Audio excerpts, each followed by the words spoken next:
Sempre fui um homem de princípios, criado para servir a coroa britânica com honra e dedicação absoluta. Durante 20 anos, vesti o uniforme da Guarda Real, protegi membros da família real e jurei lealdade eterna à monarquia. Mas há segredos que nem mesmo os mais fiéis servos conseguem carregar para sempre. O que vocês vão ouvir hoje é a confissão mais difícil da minha vida, como traí tudo aquilo em que acreditava e as consequências devastadoras que isso trouxe para mim, minha família e todos ao meu redor. Se você gosta de histórias reais e impactantes como esta, se inscreva no canal e ative o sininho para não perder nenhuma narrativa sem filtro. Hoje vou compartilhar com vocês os detalhes mais íntimos de uma traição que mudou minha vida para sempre e as lições dolorosas que aprendi no caminho.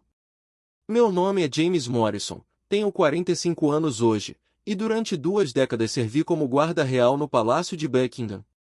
Cresci em uma família de classe trabalhadora em Manchester, onde meu pai trabalhou na fábrica têxtil e minha mãe era enfermeira. Desde criança, fui ensinado sobre honra, lealdade e servir algo maior que nós mesmos. Quando aos 22 anos fui aceito na Guarda Real, senti que finalmente havia encontrado meu propósito na vida. Era mais que um emprego, era uma vocação sagrada. Os primeiros anos no palácio foram como um sonho realizado. Eu estava protegendo a própria essência da tradição britânica, guardando segredos de Estado, sendo parte de algo que existia séculos antes do meu nascimento e continuaria existindo muito depois da minha morte. Conhecia cada corredor do palácio, cada protocolo de segurança, cada membro da equipe. Era respeitado pelos colegas, confiável aos olhos dos superiores, e minha família estava orgulhosa do homem que eu havia me tornado. Em 2005, casei com Sarah, uma professora primária que conheci em um pub próximo ao palácio. Ela entendia a natureza sigilosa do meu trabalho e nunca fez perguntas indiscretas sobre o que eu fazia ou via durante meus turnos. Compramos uma casa modesta em Richmond, tivemos 2 filhos lindos, Emma e David, e construímos uma vida sólida baseada em valores tradicionais. Eu era o provedor, ela cuidava da educação das crianças, e nos fins de semana fazíamos piqueniques no Hyde Park ou visitávamos museus. Era uma vida simples, mas profundamente satisfatória. Minha especialização era a segurança dos aposentos privados, uma função que exigia nível máximo de confiança. Durante 15 anos, protegi conversas confidenciais, reuniões diplomáticas secretas, e momentos íntimos da família real sem jamais quebrar meu voto de silêncio. Desenvolvi uma reputação de absoluta discrição, era o guarda invisível, presente mas nunca intruso, protetor mas nunca curioso. Essa reputação me deu acesso a áreas e informações que poucos funcionários do palácio possuíam.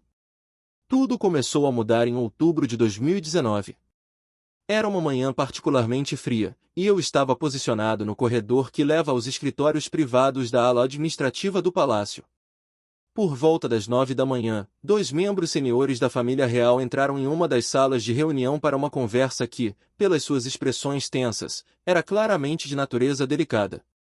A porta ficou ligeiramente entreaberta, um descuido que normalmente eu teria discretamente corrigido.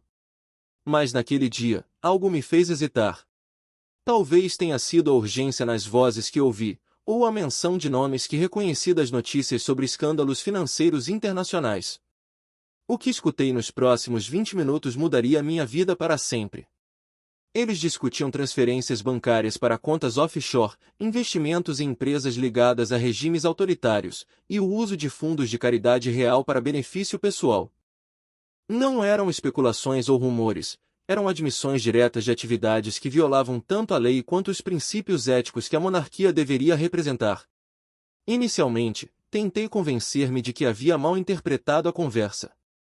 Talvez fossem discussões sobre como lidar com acusações falsas, ou estratégias para combater fake news. Mas nos dias seguintes, mais evidências surgiram diante dos meus olhos.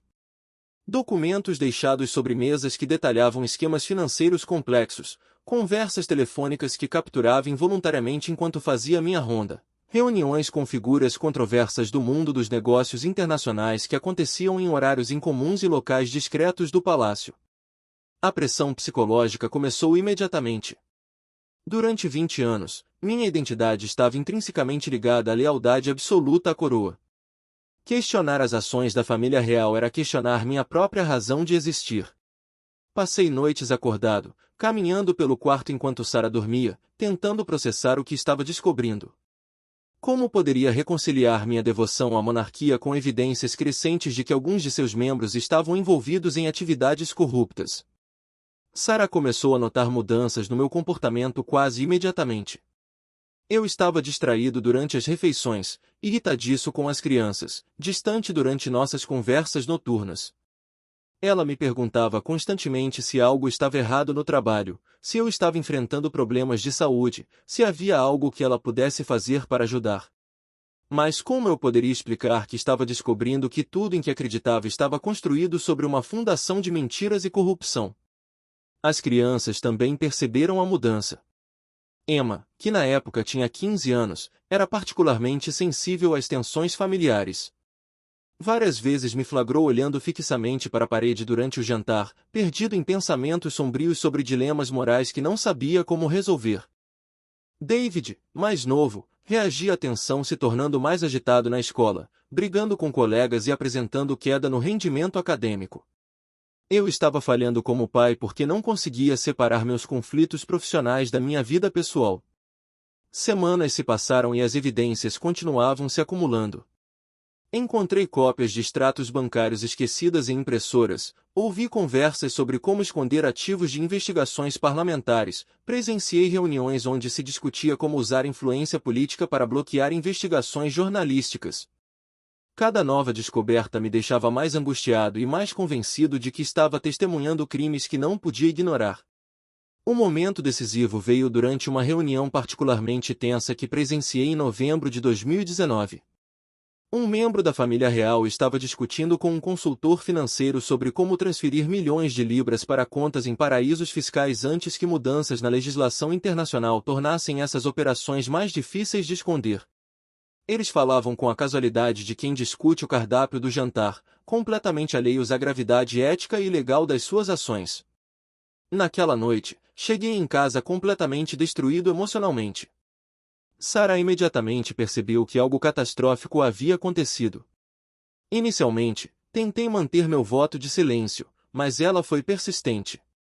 Conhecia-me há 15 anos e sabia quando eu estava carregando um peso que estava além da minha capacidade de suportar sozinho. Durante uma discussão que durou até às 3 da manhã, finalmente desabei e contei tudo o que havia descoberto. A reação de Sarah me surpreendeu. Esperava que ela me aconselhasse a manter silêncio, a proteger nossa estabilidade familiar, a não arriscar tudo o que havíamos construído juntos. Em vez disso, depois de um longo período de silêncio, ela disse algo que mudou minha perspectiva completamente. James, nossos filhos vão crescer em um mundo que herdamos deles. Que tipo de mundo queremos deixar? Um onde as pessoas ficam em silêncio diante da corrupção por medo, ou um onde algumas pessoas corajosas fazem a coisa certa independentemente do custo pessoal? Foi nessa época que recebi uma ligação inesperada que mudaria o rumo dos eventos.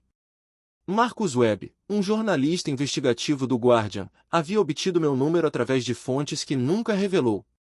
Inicialmente, desliguei o telefone imediatamente, apavorado com a possibilidade de que nossa conversa estivesse sendo monitorada. Mas Webb foi persistente, ligando várias vezes até que finalmente aceitei escutar o que ele tinha a dizer. Webb já vinha investigando irregularidades financeiras envolvendo a família real há meses. Possuía evidências parciais, fotografias de documentos, gravações de áudio de má qualidade, depoimentos de fontes anônimas, mas precisava de alguém com acesso interno para confirmar suas suspeitas e fornecer contexto detalhado. Quando descreveu o que já sabia, fiquei chocado com a precisão das suas informações. Ficou claro que eu não era a única pessoa dentro do palácio que estava incomodada com o que testemunhava. A primeira reunião com Webb aconteceu em um pequeno café em Camden, longe dos circuitos habituais onde eu poderia ser reconhecido. Eu estava extremamente nervoso, usando óculos escuros e um chapéu para disfarçar minha aparência, olhando constantemente por sobre o ombro esperando ver colegas de trabalho ou agentes de inteligência. Webb era mais jovem do que eu imaginava, talvez no final dos 30, mas demonstrava um profissionalismo e uma seriedade que gradualmente me tranquilizaram.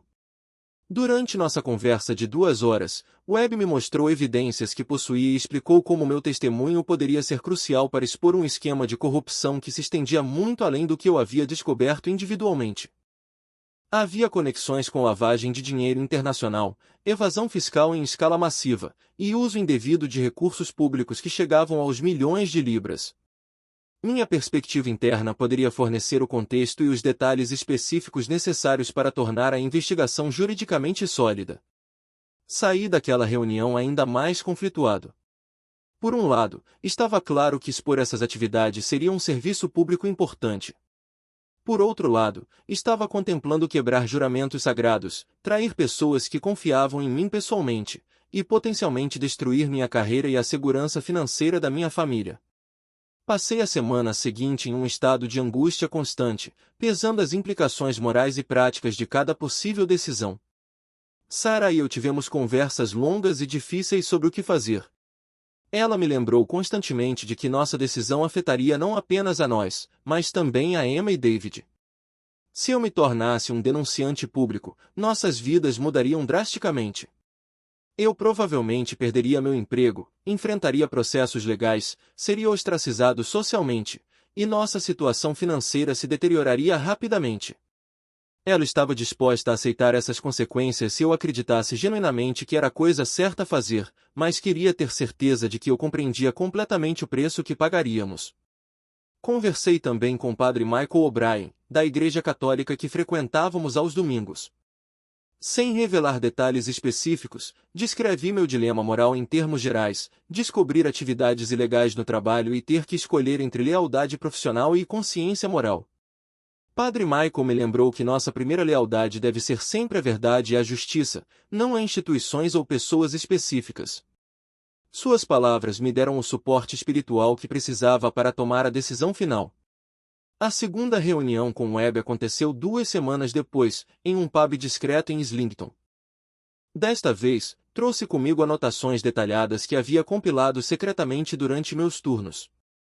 Datas específicas de reuniões suspeitas, nomes de pessoas envolvidas, descrições de documentos que havia visto, transcrições de conversas que havia escutado. Webb ficou visivelmente impressionado com a qualidade e quantidade de informações que eu possuía.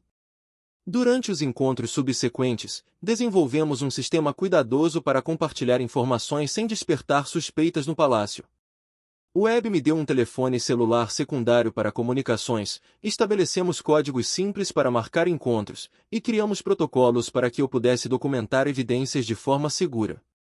Por 2 meses, mantive essa dupla vida, cumprindo minhas funções normais no palácio durante o dia e secretamente coletando evidências para a investigação jornalística durante a noite. O aspecto mais difícil desse período foi manter a normalidade em casa. Emma e David sabiam que algo estava diferente, mas não podíamos explicar o que estava acontecendo. Sarah teve que carregar o peso emocional de conhecer a verdade mas não poder compartilhar com ninguém. Várias vezes, quase cancelei minha participação na investigação porque podia ver como o estresse estava afetando minha família. Mas Sarah sempre me lembrava de que algumas decisões transcendem considerações pessoais. Durante esse período, comecei a notar mudanças sutis no meu ambiente de trabalho. Supervisores faziam perguntas aparentemente casuais sobre minha satisfação profissional, se eu tinha planos de mudança de carreira, se estava enfrentando problemas financeiros que poderiam tornar-me vulnerável a suborno ou chantagem. Minhas designações de trabalho mudaram ligeiramente, ainda tinha acesso a áreas sensíveis, mas não com a mesma frequência de antes. Era como se houvesse uma suspeita difusa de que alguém dentro do sistema estava vazando informações, mas ainda não sabiam quem. A investigação jornalística levou 3 meses para ser concluída. Webb trabalhou com uma equipe de advogados especializados em liberdade de imprensa para garantir que todas as revelações fossem juridicamente defensáveis. Cada alegação foi verificada através de múltiplas fontes, cada documento foi autenticado por especialistas forenses, cada gravação de áudio foi analisada por técnicos independentes. O resultado final foi um dossiê de mais de 200 páginas detalhando um esquema sistemático de corrupção que se estendia por vários anos. Quando a matéria foi finalmente publicada em uma manhã de terça-feira de fevereiro de 2020, causou um terremoto político imediato. As primeiras páginas de jornais em todo o mundo estampavam manchetes sobre corrupção real britânica. O parlamento convocou sessões de emergência, manifestações espontâneas ocorreram em frente ao Palácio de Buckingham, e líderes políticos de oposição exigiram investigações criminais imediatas. Era exatamente o tipo de escândalo que eu havia temido precipitar, mas que minha consciência não me permitirá evitar. Minha identidade como fonte permaneceu protegida nas reportagens iniciais, mas sabia que não seria por muito tempo. Havia poucos funcionários do palácio com acesso às informações específicas que foram reveladas, e investigadores internos rapidamente começaram a analisar quem poderia ter tido oportunidade de documentar as evidências apresentadas. Dentro de uma semana, fui chamado para uma reunião com os chefes de segurança do palácio. A reunião aconteceu em uma sala austera no subsolo do palácio, um ambiente que nunca havia visto antes durante meus 20 anos de serviço. 3 homens de terno escuro me interrogaram por mais de 2 horas, fazendo perguntas específicas sobre minha rotina de trabalho, meus contatos externos, minhas atividades durante horários de folga, minha situação financeira pessoal. Era claro que sabiam que eu era a fonte das revelações, mas precisavam de evidências concretas antes de tomar medidas disciplinares formais.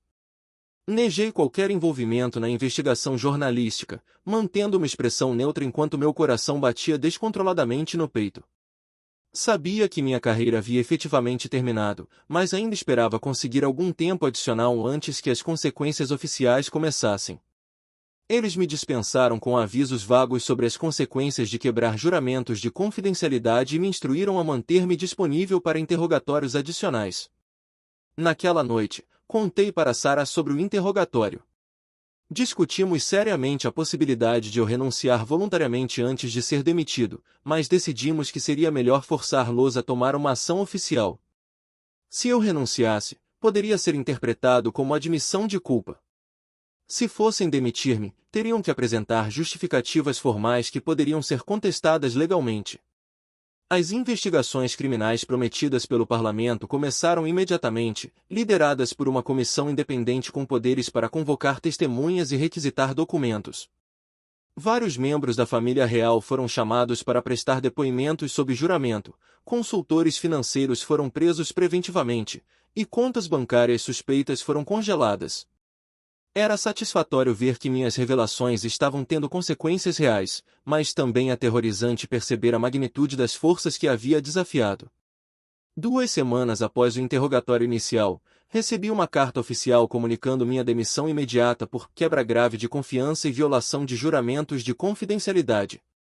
Minha pensão foi suspensa, todos os benefícios foram cancelados, e fui informado de que processos criminais poderiam ser iniciados se eu continuasse difamando a instituição monárquica. 20 anos de serviço impecável foram apagados em 2 páginas de linguagem jurídica fria. As consequências financeiras foram imediatas e devastadoras. Sem minha renda principal, tivemos que cancelar as atividades extracurriculares das crianças, reduzir drasticamente nossos gastos domésticos, e considerar vender nossa casa para cobrir as despesas básicas. Sarah assumiu trabalhos de tutoria particular nos fins de semana para complementar sua renda de professora, mas ainda assim mal conseguíamos pagar as contas mensais. Emma e David tiveram que deixar a escola particular onde estudavam há anos e se transferir para o sistema público. O aspecto mais doloroso foi o isolamento social que se seguiu. Antigos colegas de trabalho me evitavam completamente, atravessando a rua quando me viam se aproximando. Amigos de longa data pararam de responder minhas ligações e mensagens. Nossa família foi gradualmente ostracizada pela comunidade onde vivíamos há 15 anos.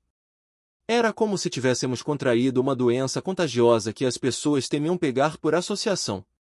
Emma e David sofreram bullying severo na nova escola quando outros estudantes descobriram quem era seu pai. Emma chegou em casa chorando várias vezes, relatando como colegas a chamavam de filha do traidor e a culpavam pelos problemas financeiros que algumas famílias militares estavam enfrentando como resultado das reformas de transparência que se seguiram ao escândalo. David, mais introvertido, simplesmente parou de falar sobre a escola, se fechando emocionalmente de uma forma que me partia o coração. Durante os meses seguintes à demissão, lutei contra uma depressão severa que chegou a pontos onde considerava seriamente que minha família estaria melhor sem mim. As contas continuavam chegando, as oportunidades de emprego eram inexistentes devido à minha reputação, e eu via diariamente como minhas decisões estavam causando sofrimento às pessoas que mais amava no mundo. Sarah me forçou a buscar ajuda psicológica quando me flagrou uma noite considerando maneiras de desaparecer permanentemente. Doutor Patrícia Coleman, a psicóloga que Sarah encontrou através do Sistema Nacional de Saúde, tornou-se minha âncora durante os meses mais sombrios. Durante sessões semanais que duravam 1 hora, ela me ajudou a processar a culpa esmagadora que sentia pela situação da minha família, o arrependimento sobre ter desafiado um sistema maior que eu, e os questionamentos constantes sobre se havia feito a escolha certa. Gradualmente, ela me ajudou a entender que integridade às vezes exige sacrifícios pessoais significativos. A terapia também me ajudou a perceber que eu estava sofrendo de um tipo de trauma ocupacional. Durante 20 anos, minha identidade estava completamente entrelaçada com minha função na Guarda Real. Quando essa identidade foi destruída abruptamente, foi como perder uma parte fundamental de quem eu era. Dr. Coleman me ajudou a redefinir minha autoestima baseada em valores pessoais em vez de títulos profissionais, e a encontrar propósito em ser um pai e marido presente em vez de um protetor de instituições distantes. Lentamente, comecei a reconstruir minha vida profissional. Inicialmente, os únicos trabalhos disponíveis eram posições de segurança básica em shopping centers e escritórios corporativos, ganhando uma fração do que recebia no palácio. Mas gradualmente, alguns empregadores começaram a valorizar minha experiência e dedicação. Independentemente das circunstâncias da minha saída do serviço real, encontrei uma posição em uma empresa de segurança privada que atendia eventos culturais e políticos, onde minha experiência com protocolos de alta segurança era genuinamente valorizada. Sarah e eu usamos a diversidade para fortalecer nosso casamento de maneiras que não esperávamos. Sem a rotina confortável de antes, tivemos que redescobrir como nos apoiar mutuamente através de dificuldades reais. Ela se tornou minha confidente mais próxima, a pessoa que me mantinha focado nos aspectos positivos das mudanças que havíamos precipitado em vez de apenas nos sacrifícios pessoais. Nossa relação se tornou mais profunda e autêntica do que havia sido durante os anos de estabilidade superficial. Emma e David, depois de um período inicial de revolta e ressentimento, gradualmente desenvolveram uma compreensão madura sobre as decisões que havíamos tomado como família. Emma, particularmente, começou a expressar orgulho pelo fato de seu pai ter tido coragem de fazer a coisa certa mesmo quando custou caro pessoalmente. David demorou mais para processar as mudanças, mas eventualmente passou a valorizar nossa família mais unida e autêntica em comparação com a vida superficialmente perfeita que tínhamos antes. As investigações parlamentares que se seguiram às minhas revelações resultaram em mudanças legislativas significativas na supervisão das finanças reais, maior transparência nos investimentos da coroa, e estabelecimento de mecanismos independentes para investigar alegações de má conduta envolvendo a família real. Vários consultores financeiros foram condenados criminalmente, milhões de libras em ativos ocultos foram recuperados para o Tesouro Público, e reformas estruturais foram implementadas para prevenir futuros abusos. Observando essas mudanças positivas me ajudou a encontrar significado nos sacrifícios que nossa família havia feito. Não eram apenas consequências abstratas, eram melhorias concretas no sistema que beneficiariam futuras gerações. Emma frequentemente me lembra de que as reformas de transparência que resultaram das minhas revelações significam que seus futuros filhos crescerão em um país onde instituições poderosas são mais responsáveis ao público. Hoje, mais de 5 anos após tomar a decisão que mudou nossas vidas para sempre, posso dizer honestamente que não me arrependo. O preço pessoal foi alto. Perdi uma carreira que amava, enfrente dificuldades financeiras prolongadas, coloquei minha família através de sofrimento considerável, e sacrifiquei a estabilidade confortável que havíamos construído durante 2 décadas. Mas ganhei algo mais valioso, a capacidade de dormir com a consciência limpa.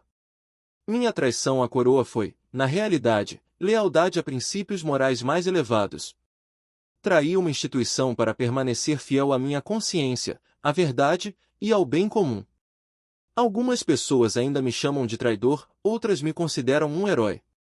Para mim, sou simplesmente um homem que enfrentou uma escolha impossível e decidiu que viver com integridade valia mais que viver com segurança baseada em silêncio cúmplice.